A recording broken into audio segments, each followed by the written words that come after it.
Mga kapatid, thank you po. God bless po sa lahat. Dito po tayo. May dumayo na naman, no? Isa sa mga gusto nating interview. Dahil siya dumayo, di ba?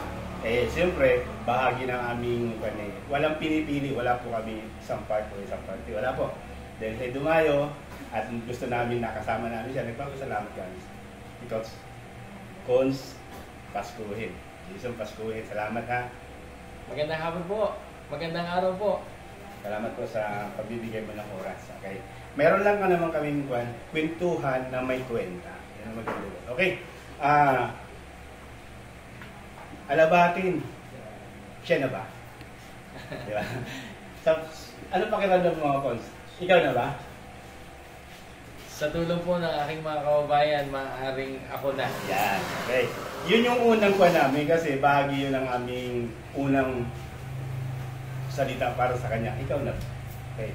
Alam mo, Cons, Jason Pascual, sa unang termino mo, alam namin na yung bilang konsyal ka, nakita naman namin yung mga nagawa mo. At hindi tingin sa amin yun, Cons. Hindi namin tingin yun kasi alam namin may nagawa ka. Diba? Kaya ito, ang aming unang tanong sa iyo ito, bilang alabatin, nagtatanong lang naman kami. Kung mabibigyan ka uli ng isang pagkakataon bilang konsyal, anong platform o anong klaseng panunungkulan ang maaasahan ng mga alabatin sa iyo? Maraming salamat po. Magandang araw po ulit sa ating lahat. Siyempre, ito ang aking pagkakataon para madinig din ako ng sambayan ng alabatin at formal na malaman nila yung isang plataforma ng kagaya ko na kumakandidato sa larangan ng politika at nais maglingkod muli sa pagpuputuloy ng ating serbisyo sa ating mga kababayan sa simpleng pamamaraan ng serbisyo ng pagtulong at pag-alalay sa ating mga kababayan. Sabi ko po noong halalan ng 2022, nakiusap ako sa aking mga kababayan na alabatin na mag-yes sila kay Jason at nag-yes ang alabatin kay Jason. Ang platform po na yan ay mayroong nilalaman na programang pangkabataan ng youth programs para naman natututukan ng pamahalaan ang programang pangkagalingan ng kabataan para hindi sila naliligaw ng landas.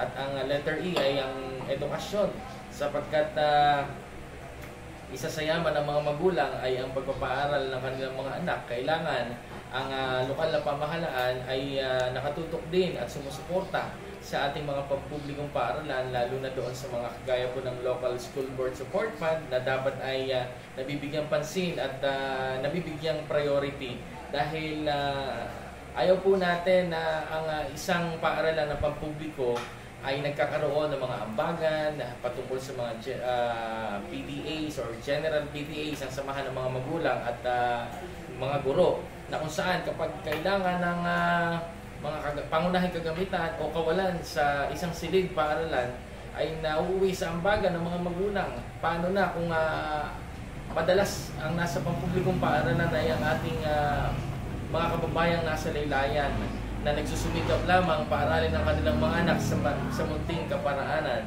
Kaya kung sila ay kasama sa mga ambagan, maaaring maapektuhan ang pang-araw-araw nilang pangangailangan, naapektuhan ang mga guro at naapektuhan din po ang ating pong mga mag-aaral. At syempre, kasama po doon sa YES, yung supporting service. Sumusuporta tayo sa mga programang pangkagalingan ng lokal na pamahalaan bilang konsehal. At ang pangunahing trabaho ng konsehal sa konseho ay magpatibay ng mga resolusyon at ordinansa na kung saan ay magbibigay ng proteksyon at tulong direkta sa ating mga kababayan. At syempre, yung pong mga services, nagkakaroon tayo ng mga sariling inisyatibo ng pagtulong. Unang-una po, hindi natin tinalikuran ang pagiging radio announcer natin. Iniuwi natin sa bayan ng Alabat mula sa 8 taon natin na pagiging announcer ng radyo. Yung ating outside work na pagiging host, ibinigay natin ng libre sa ating mga kababayan na lumalapit sa atin para naman maging espesyal ang kanilang mga simpleng okasyon para sa kanila. At ipinagpatuloy po natin mula nang tayo maupo. Hindi pa man nagbigay tayo ng libreng therapy sa ating mga stroke victims, tinutulungan po natin ang mga kababayan natin na mayroong mahirap na mga sitwasyon at kalalagayan. Pinagpatuloy po natin mula nang tayo maupo, sinimulan at pinagpatuloy ang pagtulong sa mga kababayang may karamdaman dahil marami tayong mga kababayan nagkakasakit sa kakulangan natin sa kagamitan ng ating district hospital at ngayon naman ay talagang binigyan ng prioridad ng ating minamahal na gobernadora na ito ay i-upgrade. Pero dahil sa mga nakaraang kakulangan, kailangan tumawid pa ng ating mga kababayan sa tawid, sa mga hospital, mga pagamutang nasa tawid, para na sa ganon makuha nila yung karampatang treatment para sa lunas ng kanilang mga sakit. At ang ginawa ng inyong lingkod, hindi niya ikinihiya ni Consejero Jason Pascuhin na ilapit ng ating mga kababayan pagkos ulang man tayo sa pinansyal na pansarili para itulong sa kababayan, pero hindi tayo natinag, inilapit natin sila sa lahat ng mga tanggapan na maaaring makatulong sa kanila. Dahil sa aking pong pananaw, kailangan ang isang mamamayan ng bayan ng Alabat, lalo na yung mga nasa salaylayan, nakakadama na mayroon silang kakampi pa rin kahit nasaan man silang sitwasyon. At syempre, isa pa po sa katanungan na nais kong idagdag pagdating po sa platform, at sabi ko, doon sa mga proyekto na maaaring iuwi dito sa ating bayan, sa ating isla, dahil posible na ang pagbubukas ng tulay na magkokonekta sa ating bayan, sa isla ng Alabat. Siyempre, ginagawa na at talagang malapit na magkaroon tayo ng wind farm, windmill dito sa ating isla, kasama ang bayan ng Quezon. Ang isa sa magandang epekto po niyan ay ang sektor ng turismo, na kung saan maraming establishmentong posibleng iuwi dito sa atin. Ibig sabihin, may establishmento, maaaring magkaroon ng maraming trabaho. Ang kailangan lamang bantayan ng kagalagalan sa Sangguniang Bayan, ng isang konsihal at ng nanunungkulan sa pamahalaan ay protektahan ang mga manggagawang alabati na lahat ng trabaho o oportunidad ay ibigay natin dapat muna sa tama at totoong alabati. Yes, ganda. 70% sabi nga, dapat yung mga worker magmumula dito sa atin. 70% ang kukunin ng sa windmill. Okay? Mga kapatid, ito nga pala. Ito ang aking kasama, si Miss Jessa Hendrano. Merong itatanong because hindi ko alam kung anong gusto niyang itanong, pero pakinggan natin siya. Okay? Cons Jason Pascuhin, naniniwala ka ba na ang pag-unlad ng bayan ay nasa tamang tao at sa tamang panginukulan? Opo, kailangan na ang nanunumparan na serbisyo publiko, lalo na sa ating pamahalaan, sa ating gobyerno, ay tamang tao. Yes. At kailangan nasa tamang panunungkulan dahil ang pagiging leader ay nakasalalay sa kagalingan ng kanyang mga kababayan kung saan kaya nagkakaroon tayo. Tayo ay nasa demokrasyang pamamahala. Yes, Nagkakaroon tayo ng halalan upang piliin natin ang mga karapat-dapat na tao na nais maglingkod, naghahain ng kanilang mga programa, plataforma at gobyerno na kung saan doon natin nalalaman kung ano yung kanilang plano. Kaya nga po, binibigyan tayo ng pagkakataon na makadinig sa mga political rally na inihahatid sa atin ng mga partido. Ito na yung pagkakataon ng bawat isang mamamayan ng Alabat. Dapat pumupunta po tayo dito para masabi natin sa sarili natin, ito na ang tamang taong dapat manungkulan sa ating bayan. At kailangan, dapat ang isang lingkod bayan ay may kababaang kalooban at malinis na hangarin sa ating bayan. Yes, nakakalabot. Nakakalabot, okay, ganda ng sagot, okay. Ito pa, mayroon pa kami tanong, Cons. Alam mo kasi, Cons, naniniwala ako talagang maunlad na po kung sa maunlad ang ating bayan. Pero, alam naman natin na mula sa 5 plus municipality ang ating bayan, tumaas ng 4 class municipality. Diba? Ito'y bahagi ng God bless, diba? Naging bahagi na tayo doon. Naging 4 class na. Pero ang tanong ko sa iyo, Cons, ito. Kasi bahagi ka ng konseho para naging 4th class municipality ang ating bayan ng Alabat. Anong pakiramdam mo na naging bahagi ka sa pagtaas ng classification ng ating bayan? Napakagandang katanungan para buksan ko ang aking damdamin kung ano yung nadadama natin doon sa pagtaas ng klasifikasyon ng ating bayan. Dahil napakahalaga na nagsimula tayo sa 6th class municipality at pinagsumikapan ng mga nakaraang administrasyon na iangat ang antas ng pamumuhay at ang klasifikasyon ng bayan ng Alabat upang makasabay sa modernisasyon ng ating pong ng probinsya, ng lalawigan ng Quezon na napakarami ng mauunlad na bayan. At dito sa bayan ng Alabat nangyari na tayo ay naging 5th class at ngayon naging 4th class. Kung hindi ako nagkakamali, in-apply ng ating minamahal na dating punong bayan, Mayor Fernando Mesa, na kung saan 4th to 3rd class to be possible na maging ang bayan ng Alabat. Pero ipinagpapasalamat natin dahil itong taon ng 2024-2025, tinamasa na natin at tinanggap natin ang karangalan bilang ika-4 na klasifikasyon ng bayan ng Alabat. Kasi nga, mga kapatid, tingnan mo, pansinin nyo nga. Kung ako, sa part ko, magiging bahagi ako para sa nakita kong progresibo ng bayan, di ba, nakaka-conscious, nakaka-touch talaga. Kaya tinatanong ko sa kanya yon.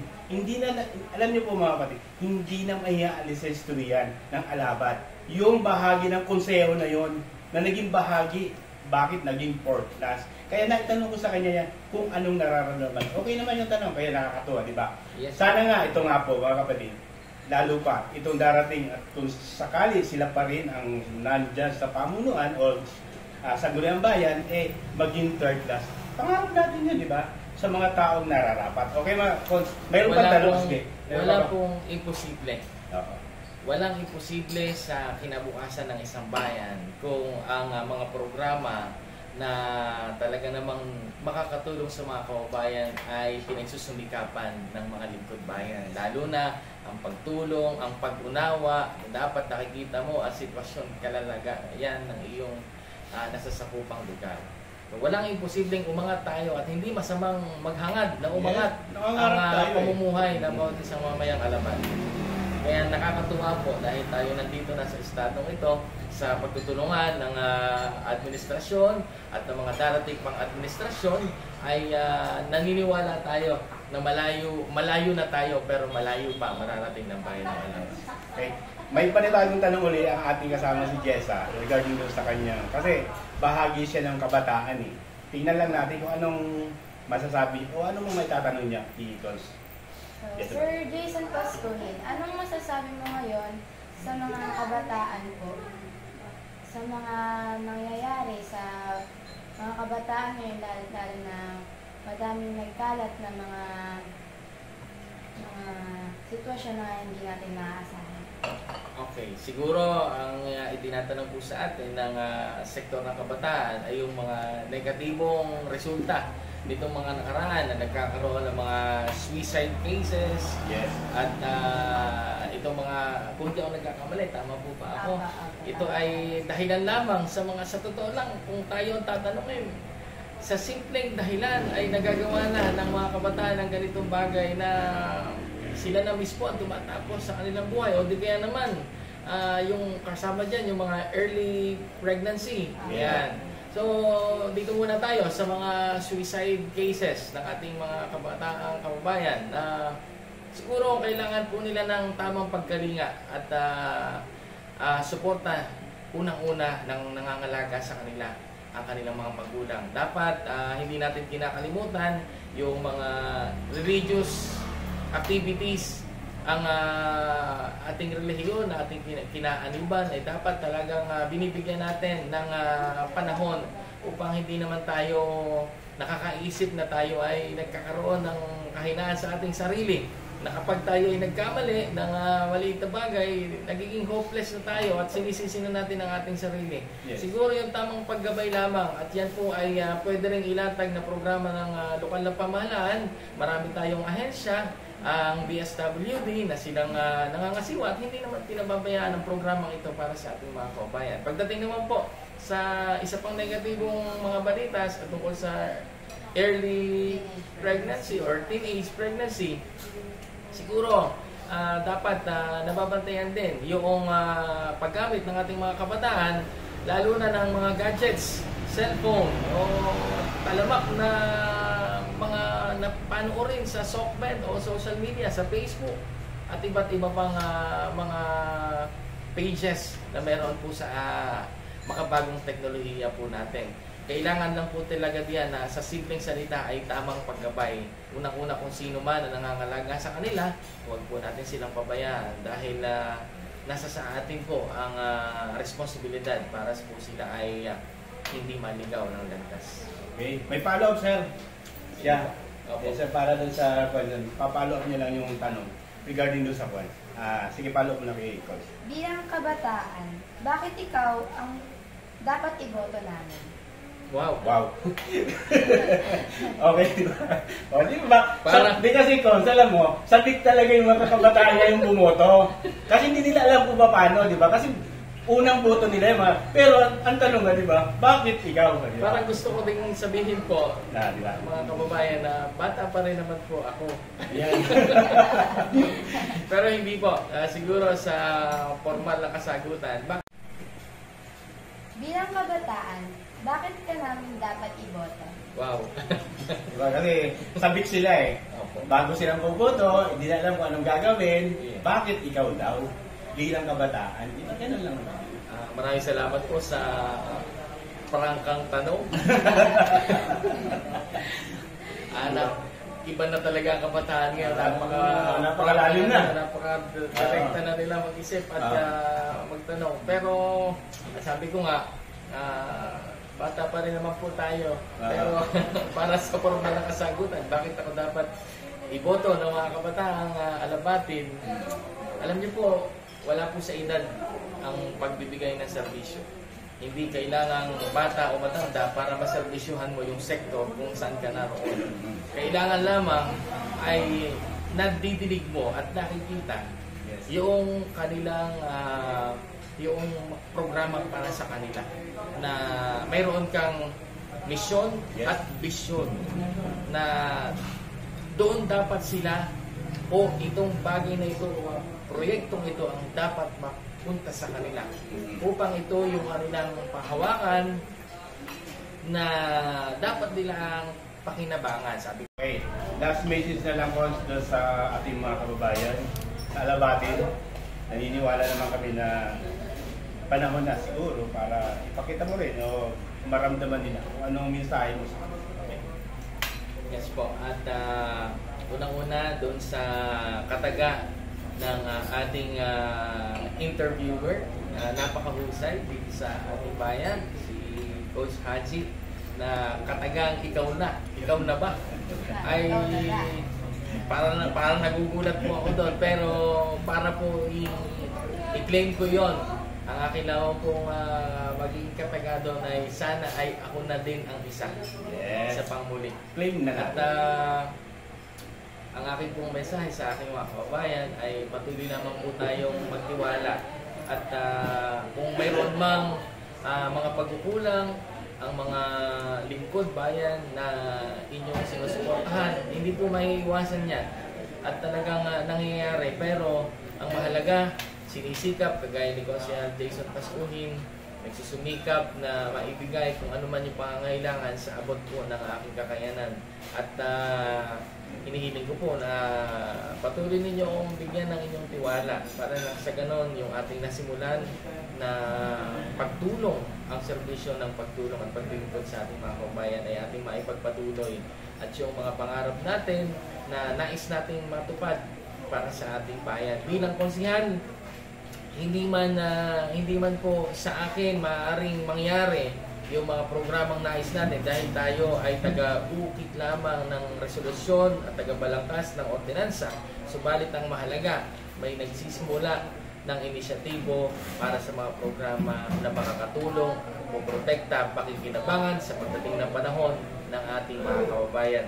O syempre, sa ilalim po ng aking partido, ang Team Kanimo Layosa, na kung saan palaging 100% nakasuporta sa bawat miyembro ng TCL, ay patuloy po ako nagpapasalamat sa pamilya ng Adeliano Kanimo. Siyempre, ang aking idolo, Vice Mayor Pagdo Layosa, aking mga kasamang konsihal sa TCL, at wala naman po kaming ibang hangad kundi ibigay yung pangarap na serbisyo na nais namin ilatag sa bayan ng Alabat. Yun lamang po, maraming pong salamat. Magandang araw, maraming salamat po, Coach Haji. Mabuhay po ang bawat isang mamayan ng Alabat, mabuhay po ang bayan ng Alabat. Salamat po. God bless po sa lahat at naramdaman naman namin yung kanyang sincere. Nandun, kaya nagpapasalamat kami. Coach, God bless ha, at good luck. At alam naman nila kung anong nagawa mo, di ba? Kaya gano'n, nagpapasalamat kami, nawa, magkasama-sama pa uli. At salamat din sa aking kasama na napakaganda. Thank you, God bless sa lahat. Okay? Kain na na. Hindi, okay. Game, tara na.